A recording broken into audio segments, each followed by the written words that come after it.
Oi, gente. Após a decisão do juiz Paulo Eduardo de Almeida Sossi, indicado pelo Moro, para transferir Lula, a defesa agora está recorrendo para evitar que essa transferência aconteça. E nós temos que discutir isso, inclusive os riscos à saúde de Lula promovidos por essa transferência para um presídio do interior de São Paulo, não é? E por isso, e também o significado político disso, se isso teria alguma relação com a Vaza Jato, que seria alguma forma de vingança ou revidar, que isso tem sido especulado e é uma possibilidade que nós devemos analisar. Se você chegou agora, o canal é a Nova Máquina do Tempo, eu sou André Teixeira Jacobina, e se você gosta do que a gente faz, se inscreva no canal, dê um like, se inscreva nas nossas outras redes sociais, ou quem sabe se torne apoiador. Links vão estar em um comentário fixado no início dos comentários que vocês podem então ajudar o canal. Bem, a transferência aconteceu nessa quarta-feira após a decisão da Justiça Federal. O juiz corregedor Paulo Eduardo de Almeida Sossi, que foi um juiz nomeado por Sérgio Moro, do Departamento Estadual de Execução Criminal do Tribunal de Justiça de São Paulo, autorizou a transferência de Lula da Silva para o presídio de Tremembé, no interior de São Paulo. A declaração, a nota oficial vem assim: o juízo de Curitiba autorizou a transferência do apenado do atual local de custódia, ou seja, a sede da Polícia Federal do Paraná, para estabelecimento localizado no estado de São Paulo, solicitando a esse juízo da capital a indicação do estabelecimento onde o apenado deverá permanecer recolhido, disse o juiz em sua decisão. Segundo o juiz, Lula deverá ficar custodiado na penitenciária 2 de Tremembé. Dr. José Augusto César Salgado. Não se sabe ainda quando ocorrerá essa transferência, né? A Folha apurou que uma cela do presídio já foi esvaziada para que o ex-presidente seja transferido ao local.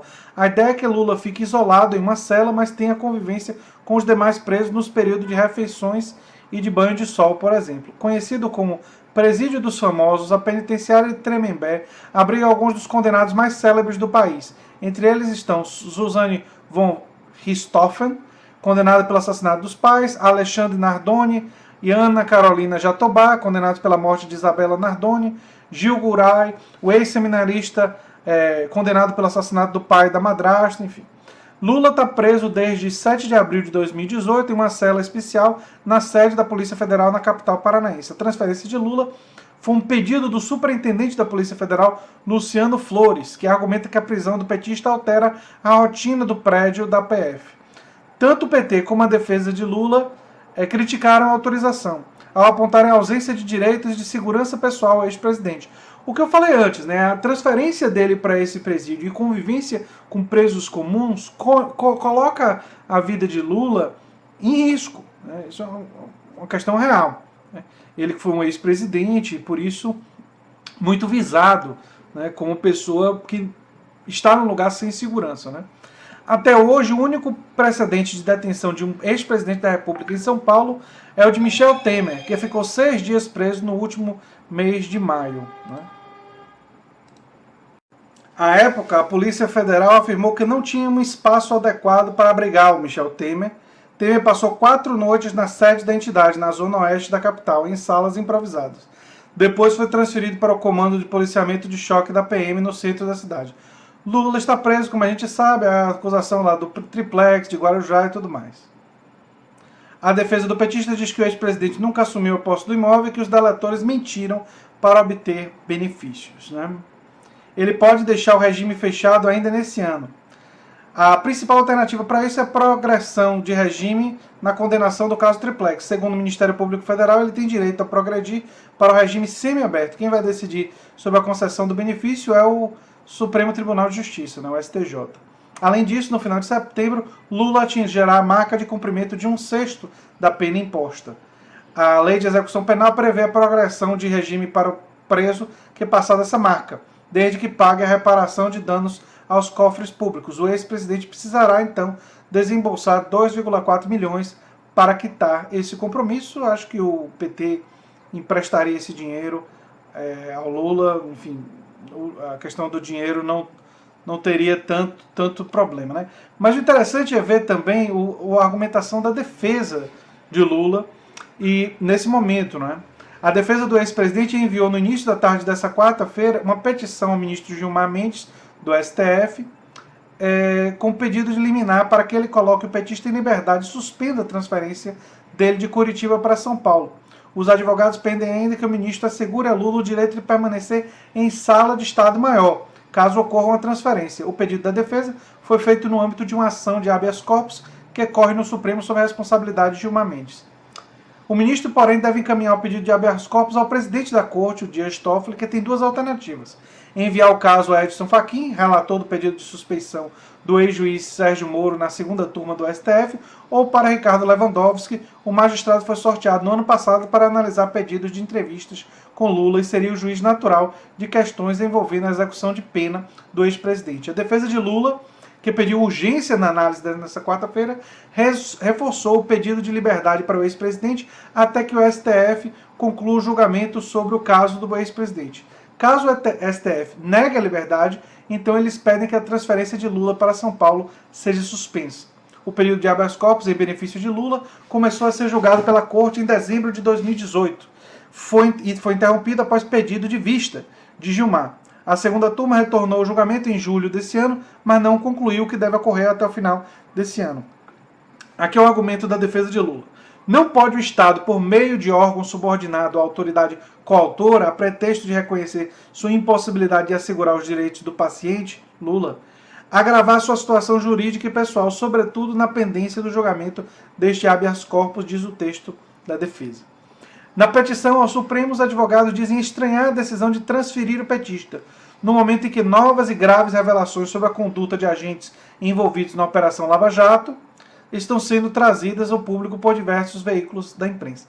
Então, reparem, existe fortemente a especulação, claro que é uma especulação com base em evidências, de que a transferência de Lula seria uma forma de revidar pela Vaza Jato, e que seria uma forma de colocar em risco a vida do presidente, ex-presidente, e, de certa forma, intimidar aqueles que estão atacando os antigos membros da Força Tarefa Lava Jato, inclusive o chefe não oficial deles, o juiz Sérgio Moro, né?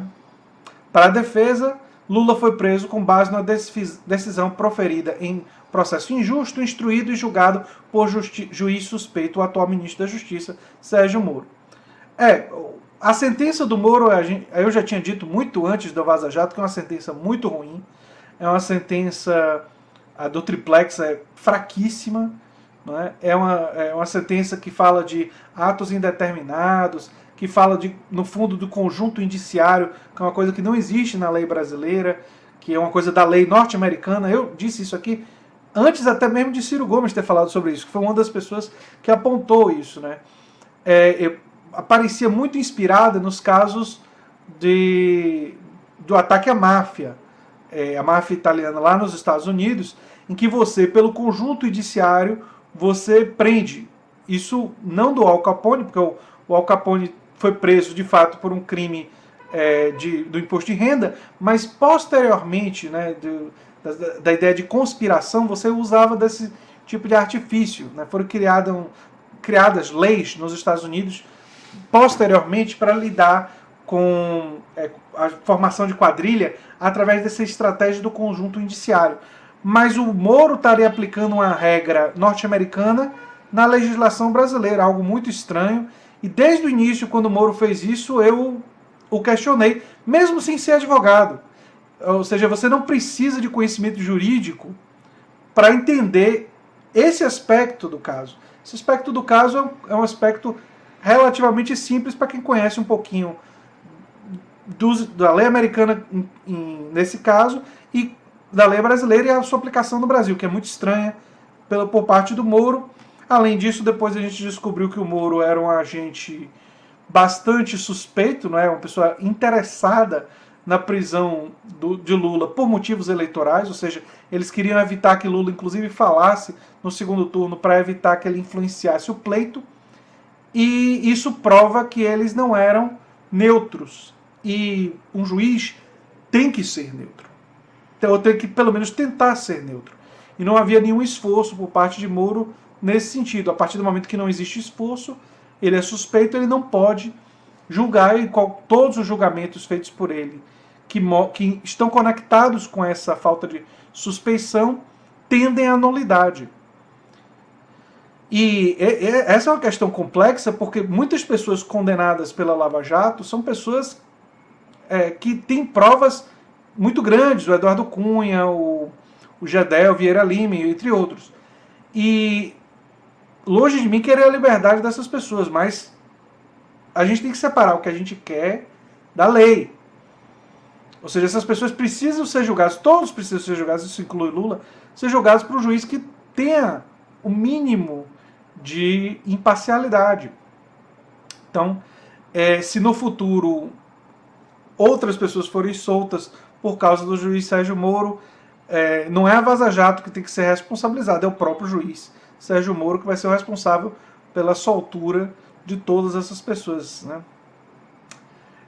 O pedido da defesa, né, afirma também que a transferência elevaria de sobremaneira o constrangimento ilegal imposto ao ex-presidente. Levá-lo para Tremembé, na avaliação dos advogados, acarretaria situação de maior vulnerabilidade jurídica e pessoal, né?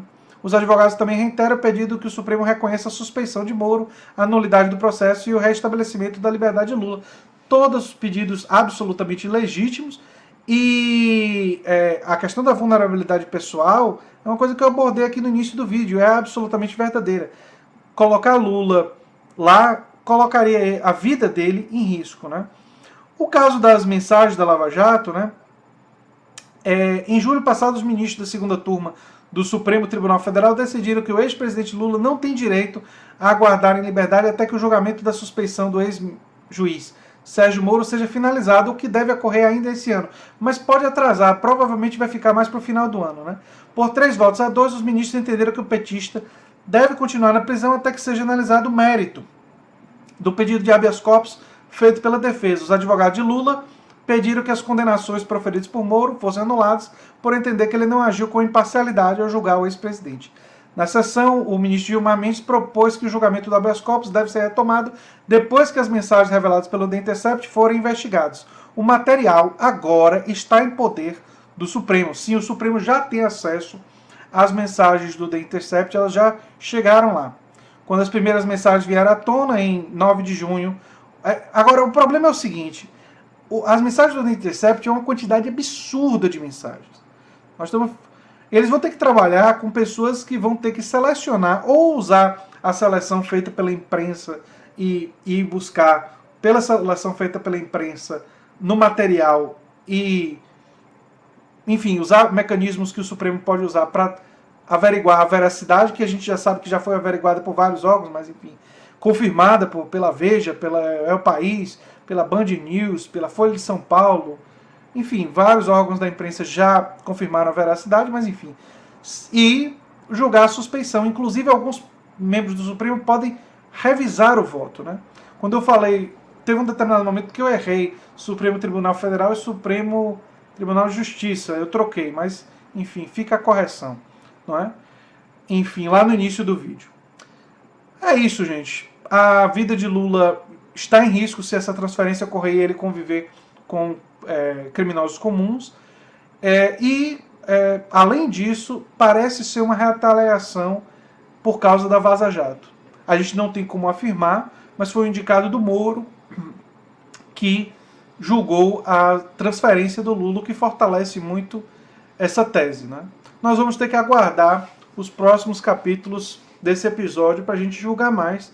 Agora, uma coisa que eu espero que haja bom senso e que haja um mínimo de proteção à vida do ex-presidente, porque se a vida dele for ameaçada por causa dessa decisão, isso vai causar uma convulsão social muito grande no Brasil e podem acontecer atos de violência, vidas podem ser perdidas além da vida do ex-presidente que estaria em risco.